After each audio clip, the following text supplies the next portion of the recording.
All right, I want to take a look at Twitch's tweet response, which came out today, and it's specifically from Dan Clancy.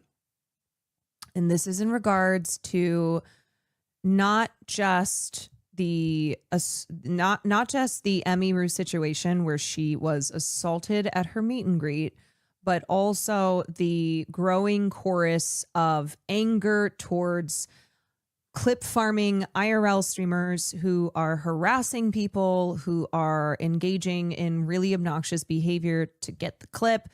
People like Neon, who was a featured streamer at TwitchCon this year, had a meet and greet. So a lot of noise has been happening on the internet since TwitchCon, and Dan initially did an interview with Taylor Lorenz. She posted a clip. I didn't think it was very good. I think a lot of people felt that. So this is a follow-up response to that. First, I want to be upfront and take accountability for the security incident that occurred during Emiru's meet and greet. This is exactly what I said should have happened. It shouldn't have been what it shouldn't have been what the response was. It should have been this. We are taking accountability. This never should have happened, and we take that very seriously. We failed both in allowing it to occur and in our response following. We mismanaged our communications about the incident, and that includes the comments I made. I apologize to Emiru for all that took place. What are we doing moving forward? For meet and greets, we've begun a complete analysis of the incident that took place, as well as other issues that came to our attention after TwitchCon concluded. We're examining everything from how we do signups to the layout to increase security controls. And my thing was, look, I don't think anybody's expecting in 24 hours to have a complete list of exactly what y'all are going to do to try and fix these problems, to try and improve in these areas that are vastly lacking. Nobody was like, we need to know every single detail now. But I think what was missing was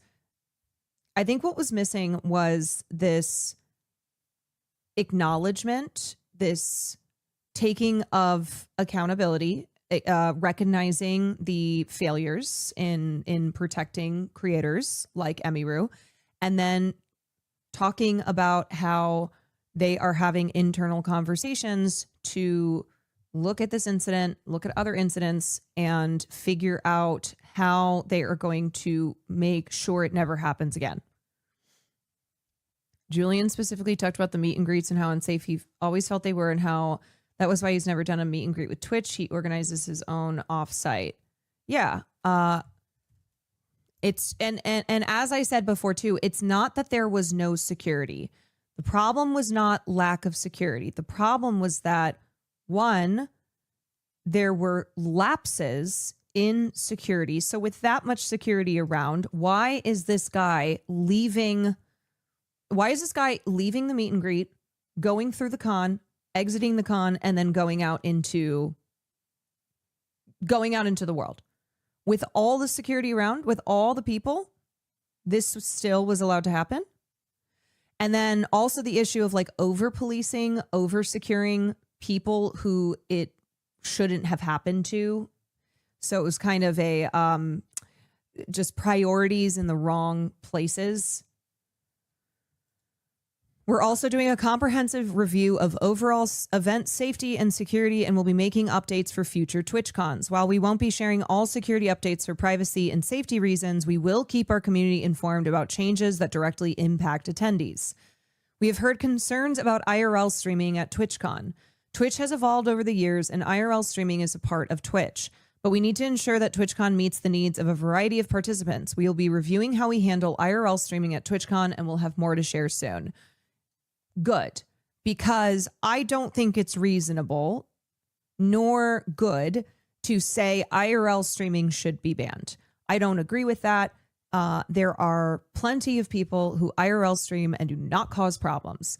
The issue is with these asshole clip farmers who are now multiple years in a row causing issues for other streamers, for viewers, causing, not just harassing them on camera, but then sending their audiences over to further threaten them. So it's important to be specific about the problem.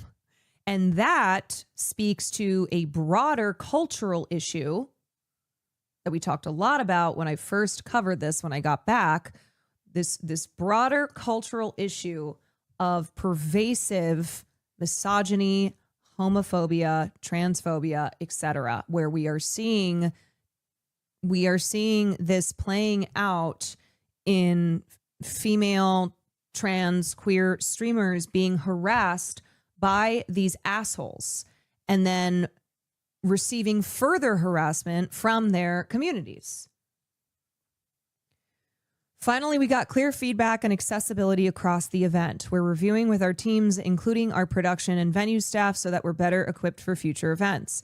You put a lot of trust in us by attending TwitchCon, and we take our responsibility to keep you safe seriously. We know that TwitchCon means a lot to a lot of people, and it means a lot to us. Be on the lookout for more updates, and thanks for being a part of Twitch.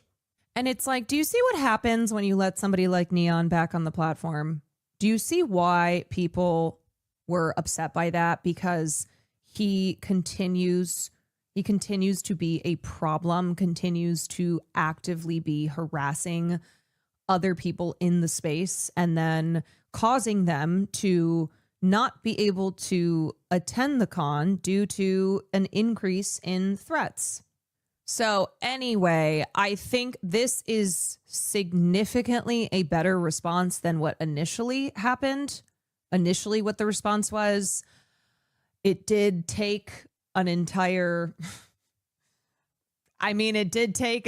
week, considering that Emmy was assaulted last Friday, which was the first day of TwitchCon. So I guess the question is just, what are those changes going to be, and how is it going to be implemented? So we'll see. But I think what people were really frustrated about was this feeling that it wasn't being taken seriously, that there wasn't accountability being had on the part of Twitch, and how it was something, what happened to Emmy was something that never should have happened. And so, of course, all of the broader misogynistic cultural issues, the sexism, misogyny, that is not something that Twitch alone can fix. And that's this problem here is not just related to Twitch's failures at the convention, but they can, as the platform, be stepping in to do something about the harassment culture.